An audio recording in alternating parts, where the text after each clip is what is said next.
Bonjour à tous, bienvenue pour un nouveau piège d'ouverture sur une ouverture assez jouée par les gens moyens. Comme le Gambi Evans de la dernière fois, ici on va parler d'une ouverture qui ressemble et qui se joue d'ailleurs dans la même variante. C'est la fameuse attaque Max Lange, toujours sur l'italienne, donc après E4, E5 cavalier F3, cavalier C6, fou C4. Les noirs jouent fou C5, là au lieu du Gambi Evans avec le coup B4, les blancs qui continuent tranquillement le petit roc, bonjour le petit roc, le cavalier qui seront F6 et le coup D4, le coup D4, donc l'attaque Max Lange. Alors peut-être c'est pas forcément le meilleur ordre de coup puisqu'ici les noirs ont la possibilité normalement de prendre le pion avec le fou, qui serait le meilleur coup. Alors s'ils prennent avec le pion, donc dans l'autre ordre de coup, l'ordre de coup avec le cavalier en F6, par exemple ici au troisième coup, les blancs ont la possibilité de faire cette attaque de cette façon-là avec le petit roc. Voilà, et sur le coup fou C5, évidemment, on se retrouve dans la même position et on est dans en fait, le bon ordre de coup. L'ordre de coup qui permet vraiment de faire cette attaque. Sur le coup fou C5, si on veut faire vraiment un Gambi, ce serait peut-être préférable de jouer le Gambi Evans. Donc vous pouvez retrouver la petite combinaison que vous avez dû peut-être déjà voir il y a quelques temps. Et donc ici, on reprend dans la partie avec fou C5, petit roc, cavalier F6, D4. Donc les noirs ont pris avec le pion, donc on se retrouve dans une interversion de coup dans l'attaque Max Lange. Ici, après le coup E5, attaque le cavalier, les noirs qui réagissent par le coup D5, qui est le bon coup évidemment pour attaquer le fou, les blancs qui prennent le cavalier en F6, puis on prend en C4, petit échec intermédiaire ici avec la tour pour forcer le fou à couvrir. Alors, donc ici en fait les blancs ont donné très exactement un pion pour l'instant, c'est tout. Ils pourraient récupérer le pion G7 et tenter de le conserver, c'est à peu près ce qui devrait arriver. Les noirs vont faire le coup tour G8 évidemment sur la prise du pion G7 et ils vont pouvoir faire le grand roc après. Et ils ont quand même un centre de pion assez intéressant aussi. Les noirs conservent en fait ceux du jeu de pion très avancé. Alors les blancs ont un pion aussi très fort en G7, mais il faut quand même le défendre et c'est pas évident. Alors, il y a le fou qui peut venir en H6 pour le soutenir, etc. Bon, on va voir la suite. Pour l'instant, les blancs ne prennent pas tout de suite le pion G7, ils jouent le cavalier en G5 pour créer une attaque sur le fou. Les noirs qui doivent défendre ce fou avec le coup dame D5. Alors à noter que le coup dame prend F6 n'est pas bon après la prise du fou, premier piège. Et sur pion point cavalier, les blancs font échec et attaquent en même temps le fou en C5 qui n'est pas protégé, donc les blancs qui gagneraient une pièce. Donc premier petit piège ici. Donc le coup des noirs est assez obligatoire, c'est le coup dame D5 pour défendre le fou et probablement permettre par la suite très rapidement un grand roc de la part des noirs. Les blancs qui ont une petite pointe ici, qui est le coup cavalier C3, qui est joli, qui a un thème classique dans cette variante. Le pion qui ne peut pas prendre le cavalier parce que la dame serait perdue. Le pion en fait est cloué. Si le pion prend C3, la dame noire est capturée, étant donné que le fou en E6 est lui-même cloué, bien sûr, par la tour sur cette colonne. Donc ça c'est un thème classique, le coup cavalier C3 pour attaquer la dame. Le cavalier est imprenable, la dame qui doit bouger, qui vient en F5, il n'y a pas tellement de cases, toujours pour défendre le fou.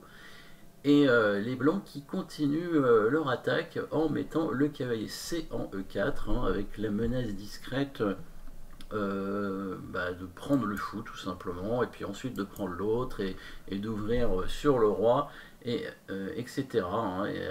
Il y a des menaces qui peuvent arriver. Alors dans cette partie, les noirs reviennent avec leur fou en F8, ce qui n'est pas le meilleur coup. hein, qui est même pas un bon coup du tout, les noirs doivent normalement faire le grand roc hein, dans cette position, et la partie continue. Les blancs peuvent jouer le coup G4, hein, qui est un bon coup. Bon, c'est le coup de l'ouverture hein, qui continue. Si les noirs prennent, ils vont perdre leur fou, tout simplement. Donc ils seraient obligés de conserver la défense sur le fou en mettant leur dame en E5. C'est la meilleure case hein, pour la dame. Les blancs prendraient le fou en E6, le pion reprendrait, et puis là on aurait soit le coup F prend G7 pour essayer de conserver le pion sur cette case, puisque la dame ne peut pas prendre le pion, soit amener le fou en G5 hein, pour défendre le pion, puisque s'il est pris on reprend avec le fou et on ferait une belle attaque avec le fou. Donc voilà, la partie qui continuerait ici de façon assez complexe, hein, position intéressante à jouer pour les deux. Donc évidemment il faut faire le grand roc ici. Les noirs qui reviennent avec le fou pour défendre le pion, donc qui enlèvent donc l'attaque du cavalier sur le fou et qui protègent leur pion G7, un coup trop défensif qui permet une attaque directe de la part des blancs, un joli sacrifice de cavalier avec le coup cavalier prend F7, voilà, qui vient du coup attaquer la tour en H8, le fou qui peut pas prendre le cavalier parce qu'il y aurait une attaque à la découverte beaucoup trop importante ici avec cette attaque double, cavalier et tour sur le roi qui gagnerait la dame, évidemment, au minimum en tout cas. Donc du coup bah, les noirs sont obligés de prendre avec le roi, hein, sont obligés de prendre ce cavalier, hein, parce que sinon ils vont perdre au moins le fou en E6 certainement. Le roi qui prend le cavalier, les blancs qui font cet échec en G5, protégés par le fou, bien sûr. Ils vont pouvoir récupérer le fou en E6, hein, puisqu'il est attaqué avec la tour et le cavalier. Le roi qui va tenter de se cacher en G8. Ici, les blancs qui pourraient récupérer le fou, mais ils ont probablement un meilleur coup à faire. C'est le coup G4 ici, la pointe, hein, parce que si les noirs prennent le pion en G4, ils vont se faire mater. Après dame prend G4, alors, fou prend G4, et petit coup de pion à la fin en F7 qui va donner mat tout simplement. Donc les noirs ne peuvent pas prendre ce pion, hein, c'est ce qu'il a fait, il n'a pas pris le pion heureusement pour lui, mais bon, il a quand même perdu assez vite après. Il a pris l'autre pion F6, ce qui permet aux blancs bah, de prendre le fou tout en créant une attaque sur la dame, donc toujours des coups forcés, hein, on attaque à chaque fois, toujours une menace, très important pour continuer l'attaque, pour conserver l'initiative, toujours créer des menaces. La dame qui a très peu de cases, hein, elle est obligée, bah, c'est la seule case disponible, sinon elle est perdue, dame D8. Une nouvelle menace discrète évidemment avec la dame en F3, menace de mat. La dame qui est obligée de défendre ici avec le coup dame D7 et finalement le petit coup qui va permettre bah, le gain au minimum d'une pièce, hein, les noirs qui auraient abandonné tout de suite peut-être un petit peu tôt, mais en tout cas petite combinaison finale ici à chercher si vous voulez, hein, vous pouvez toujours mettre la pause, voilà, petit coup qui permet de gagner tout de suite, puisque bah, là les noirs ont abandonné, mais ils auraient pu continuer un petit peu.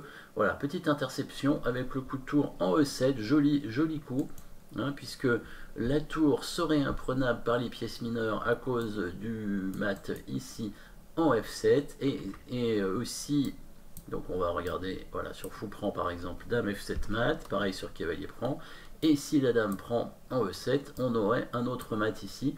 Ce serait une déviation de la dame, hein, avec cet échec suivi du mat évidemment. Si la dame couvre, on materait en prenant la dame, bien entendu. Et bah, du coup, les noirs abandonnent parce qu'ils n'ont pas trouvé de défense. Bon, il y avait un coup qui permettait de continuer un tout petit peu la partie. C'était le coup cavalier E5 qui permet de récupérer la dame en F3, mais les blancs prendraient simplement la dame en D7. Et sur cavalier.f3, on reprendrait évidemment le cavalier et les blancs auraient simplement un cavalier d'avance pour un seul pion, hein, et en plus bon, la tour qui va prendre beaucoup de pions chez les noirs, donc une position gagnante bien entendu. Voilà, petite partie pour ce début d'année, et puis bonne année à tous, hein, évidemment. Et puis à très bientôt pour des nouvelles parties analysées.